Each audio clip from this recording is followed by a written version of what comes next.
میرے بھائیوں، میں مختصر الفاظ میں آپ کے سامنے یہ بتا دینا چاہتا ہوں کہ مسلک اہل حدیث اصل میں پیارے نبی صلی اللہ علیہ وسلم جو دین اللہ تعالیٰ نے آپ صلی اللہ علیہ وسلم کو دے کر بھیجا تھا، جو دین آپ نے صحابہ کو سکھایا، اس دین پر اسی شکل میں عمل کرنے کا نام مسلک اہل حدیث ہے۔ یہ پہلی بات آپ یاد رکھیں۔ ہمارا بنیادی مسئلہ یہ ہے کہ ہم اللہ کی اطاعت اور رسول اللہ صلی اللہ علیہ وسلم کی اطاعت کی بات کرتے ہیں۔ اللہ نے کہا نا، یا ایھا الذین آمنوا اطیعوا اللہ واطیعوا الرسول، اے ایمان والو تم اللہ کی اطاعت کرو اور رسول کی اطاعت کرو، ولا تبطلوا اعمالکم، اور تم اپنے اعمال کو باطل نہ کرو، یعنی ان سے ہٹ کر جا کے، ان کو چھوڑ کر جا کر کسی اور راستے پر جاؤ گے تو اپنے اعمال کو تم برباد کر لو گے۔ وَلَا تُبْطِلُوا أَعْمَالَكُمْ، وہ جو دین اللہ تعالیٰ نے پیارے نبی محمد صلی اللہ علیہ وسلم کو دیا تھا، دین کی اسی شکل پر باقی رہنے کا نام مسلک اہل حدیث ہے۔ اس کے سلسلے میں بہت ساری باتیں، بہت ساری حقیقتیں ہو سکتی ہیں جن کا تذکرہ کیا جائے، لیکن آج میں آپ کے سامنے مختصر گفتگو کرنا چاہتا ہوں، اس لیے آپ کو یہ بتانا چاہتا ہوں۔ دیکھیں، پیارے نبی صلی اللہ علیہ وسلم نے یہ بات بہت پہلے ہی بیان فرما دی کہ آپ نے امت کو ایک امت کے طور پر چھوڑا۔ آپ صلی اللہ علیہ وسلم نے اپنی امت کو ایک امت کے طور پہ چھوڑا، لیکن کیا یہ امت ایک امت کے طور پر ہی رہے گی، یا پھر یہ کہ فرقوں میں بٹ جائے گی، گروہوں میں بٹ جائے گی؟ اللہ کے نبی صلی اللہ علیہ وسلم نے خود بیان فرما دیا کہ یہود و نصارہ کے نقش قدم پر چل کر اس امت کے اندر بھی گروہ بنتے جائیں گے، گروپ بنتے جائیں گے، اس امت کے اندر بھی گروہ بنتے جائیں گے، اس امت کے اندر بھی جماعتیں الگ الگ بنتی جائیں گی۔ اور اللہ کے نبی صلی اللہ علیہ وسلم نے ایک بات اور اس کے اندر بیان فرمائی کہ اس میں، اس گروہ بندی کے دوران ایک جماعت ایسی رہے گی جو برابر اسی راستے پر قائم رہے گی جس پر نبی علیہ الصلوۃ والسلام نے اپنے صحابہ کو چھوڑا تھا۔ یہ دونوں باتیں اللہ کے نبی نے بیان فرمائی۔ آپ جب اس دنیا سے گئے تو امت ایک تھی، لیکن آپ کے بعد امت ایک نہیں رہ جائے گی، وہ الگ الگ فرقوں میں، گروہوں میں بٹے گی، یہ بھی آپ نے بیان فرمایا۔ اور آپ نے یہ بھی کہا کہ ان گروہوں میں بٹ جانے کے باوجود ایک جماعت، ایک طبقہ، ایک گروہ اسی راستے پر باقی رہے گا جو راستہ پیارے نبی صلی اللہ علیہ وسلم اور آپ کے صحابہ کا طریقہ تھا۔ یہاں کچھ باتیں آپ پہلے سمجھ لیں رک کر۔ یہ بات اللہ کے نبی صلی اللہ علیہ وسلم سے متعدد احادیث میں آئی۔ آپ صلی اللہ علیہ وسلم نے 73 فرقوں میں بٹنے والی جو حدیث، امت کے 73 فرقوں میں بٹنے والی جو حدیث ہے، اس میں بھی بیان فرمائی، اور آپ صلی اللہ علیہ وسلم نے اس حدیث میں بھی یہ مسئلہ بیان فرمایا جس میں آپ نے کہا کہ لا تزال طائفۃ من امتی علی الحق، میری امت کا ایک گروہ برابر حق پر رہے گا، ظاہرین، وہ غالب رہیں گے، لا يضرهم من خذلهم ولا من خالفهم۔ بھائیوں، یہ جو حدیث اللہ کے نبی صلی اللہ علیہ وسلم کی ہے کہ امت گروہوں میں بٹ جائے گی اور ایک طبقہ اس پر باقی رہے گا، یہ پیشن گوئی تھی اللہ کے نبی کی۔ اللہ کے نبی نے پہلے ہی بتا دیا تھا۔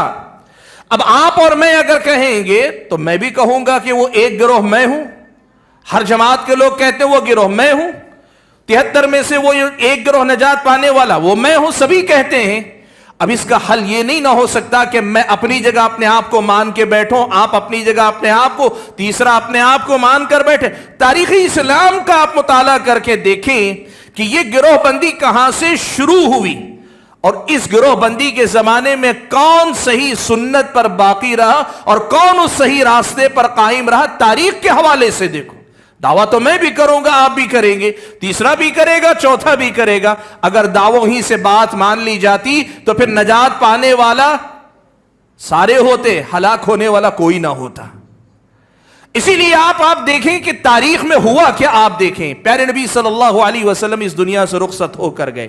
اللہ کے نبی صلی اللہ علیہ وسلم کے جانے کے بعد صحابہ، نبی علیہ الصلوۃ والسلام کے صحابہ، ایمان اور عقیدے میں، عمل میں، سلوک میں، صحابہ ایک جماعت کی شکل میں تھے۔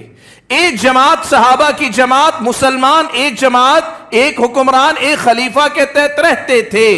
ان کے درمیان مسائل میں اختلاف بھی ہوا، لیکن اختلاف کے باوجود گروہ یا فرقے ان کے درمیان نہیں بنے۔ صحابہ کے درمیان کوئی فرقہ ایسا وجود میں نہیں آیا۔ حالانکہ آپ جانتے ہیں جنگ جمل، جنگ صفین جیسی لڑائی ہوئی، لیکن اس جنگ کے باوجود بھی صحابہ کے درمیان ایسی گروہ بندی نہیں وجود میں آئی کہ جس کے نتیجے میں صحابہ خود 3، 4، 25 گروہ میں بٹے، ایسا نہیں ہوا۔ صحابہ ایک جماعت تھے۔ تاریخ اسلام میں سب سے پہلا فرقہ وجود میں آیا وہ خوارج کا فرقہ تھا۔ خوارج کا فرقہ سب سے پہلے وجود میں آیا۔ ان خوارج نے کیا کیا؟ خوارج نے صحابہ کے بارے میں یہ موقف اپنایا کہ صحابہ پورے کے پورے مرتد ہو گئے جو حضرت علی اور حضرت معاویہ کے زمانے میں تھے۔ وہ تمام صحابہ ابو بکر و عمر کے دور کے بعد میں، حضرت علی اور حضرت معاویہ کے دور میں جتنے صحابہ وہ سب کے سب کافر ہو گئے۔ ایک بنیادی اصول خوارج نے بنایا۔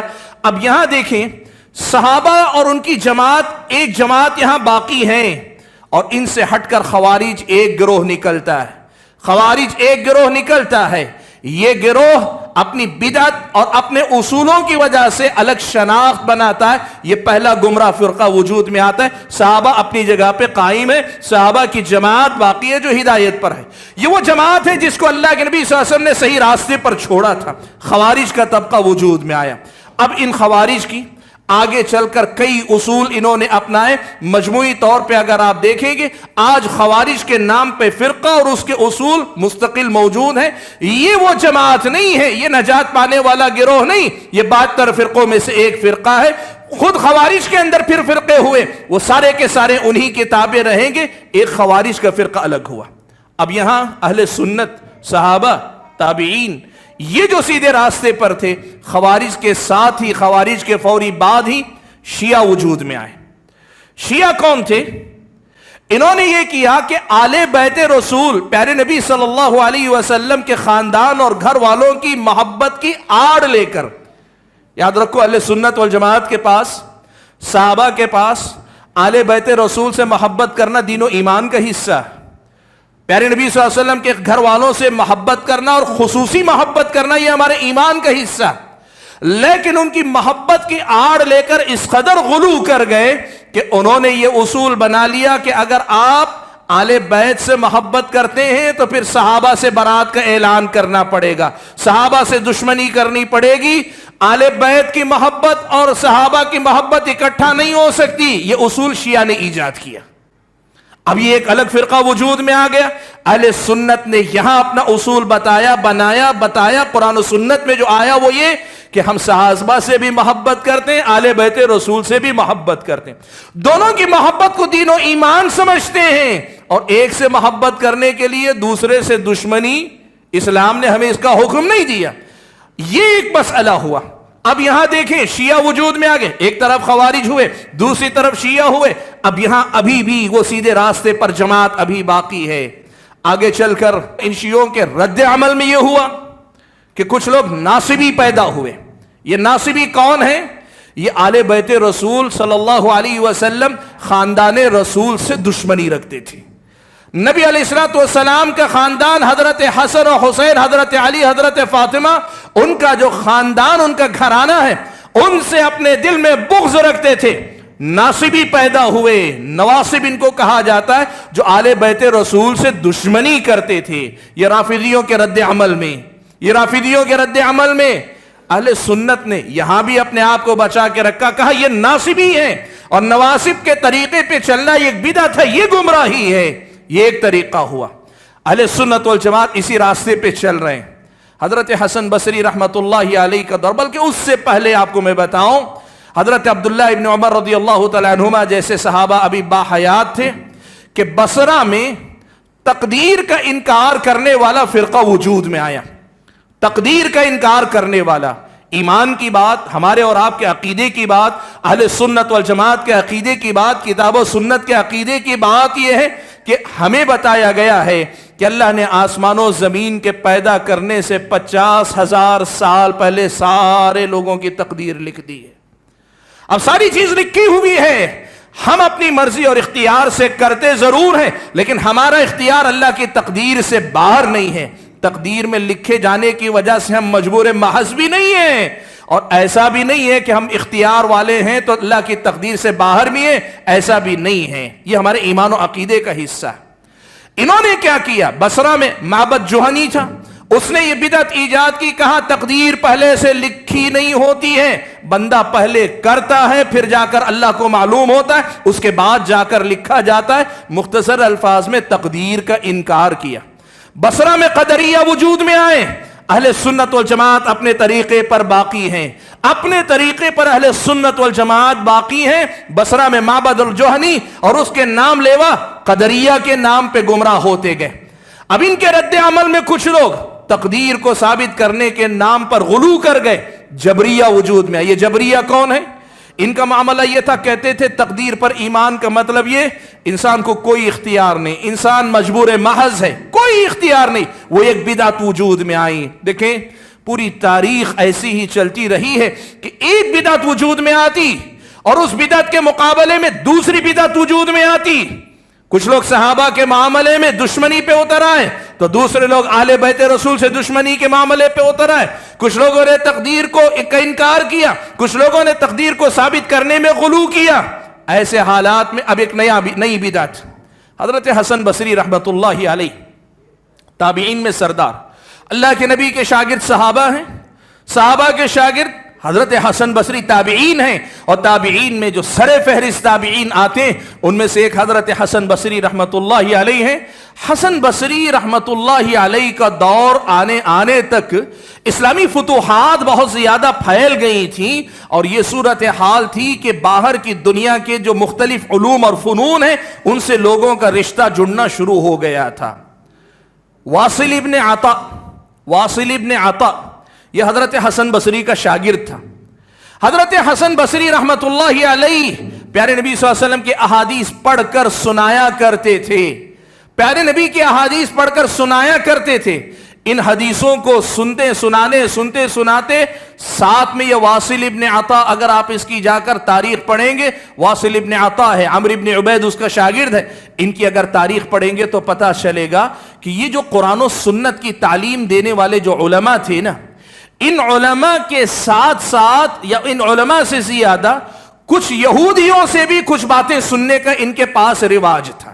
ان کی تاریخ آپ جا کر پڑھ کر دیکھیں. وہ جو دوسری دنیا، وہ جو فلسفے کی باتیں جو دوسری دنیا سے منتقل ہو کر عالم اسلام میں آئی تھی، ان باتوں کو سننے کا اہتمام کرنے لگے. تو اب ہوا یہ، اس میں عقلی ورزش بہت تھی. جیسے کسی آدمی کو میتھ کا چسکا لگ جائے، ریاضیات کا، حساب و کتاب کا چسکا لگ جائے تو پرابلم سالو کرنے میں اسے ایک مزہ آتا ہے. ان کو بھی اسی قسم کی بیماری، فلسفے کی جو الٹ پھیر ہوتے ہیں، فلسفے کی جو لا یعنی بحثیں ہوتی ہیں، ان کا مزہ اس قدر آنے لگا تھا کہ حضرت حسن بصری رحمت اللہ علیہ جو قرآن و سنت کی باتیں پڑھاتے تھے ان میں مزہ نہیں آتا تھا، ان کو مزہ نہیں آتا تھا. تو واصل ابن عطا نے کیا کیا؟ حضرت حسن بصری رحمت اللہ علیہ کے بارے میں ایک بڑا گھٹیا قسم کا تبصرہ کیا. اس نے کہا ما لی ارا کلام الحسن لا یخرج عن سراویل النساء. اس نے کہا کیا بات ہے، حسن بصری جب بھی بات کرتے ہیں عورتوں کی سروال ہی کی بات کرتے ہیں، پاجامے ہی کی بات کرتے ہیں. طنز تھا. مقصد کیا تھا اس کا؟ دیکھو ایک بات آپ کو میں سمجھاتا ہوں، گرچہ تھوڑا سا میں ٹاپک سے ہٹوں گا تھوڑا سا، لیکن سمجھیں آپ. یہ کیا تھا؟ آپ جانتے ہیں ایک مسلمان کی 5 وقتہ ضرورت کیا ہے؟ اس کی طہارت کے مسائل، اس کی پاکی ناپاکی کے مسائل، اس کے وضو کے مسائل، اس کے غسل کے مسائل، اس کی نماز کے مسائل، اس کے روز مرہ کی ضرورت کے مسائل ہیں. عالم وہی تو پڑھائے گا جو آپ کی روز مرہ کی ضرورت ہے. آپ ایران کی بات کریں، توران کی بات کریں، افغانستان کی بات کریں، امریکہ کی بات کریں، آپ کو اپنے صبح شام کے مسائل معلوم نہیں، استنجا کرنے کا طریقہ معلوم نہ ہو، تو پھر اسے علم نہیں کہتے، اسے جنرل نالج کہتے ہیں. انسان کی ضرورت جنرل نالج نہیں، انسان کی ضرورت علم ہے کتاب و سنت کا. حضرت حسن بصری قرآن و سنت کی آیات اور احادیث کی روشنی میں روز مرہ کے جو مسائل ہیں، لوگوں کی جو ضرورتیں ہیں، وہ پڑھایا کرتے تھے، ایک ایک مسئلہ کر کے. اب یہ جو فلسفے کا چسکا لگا ہوا ہے، یہ جو عقلی ورزش کا چسکا جس کو لگا ہوا ہے، اب اسے حسن بصری رحمت اللہ علیہ کی باتیں پھیکی لگنے لگیں. تو واصل ابن عطا نے کیا کیا؟ حسن بصری رحمت اللہ علیہ کا شاگرد تھا، لیکن ان کی مجلس چھوڑ کر اپنی ایک الگ مجلس سجا لی،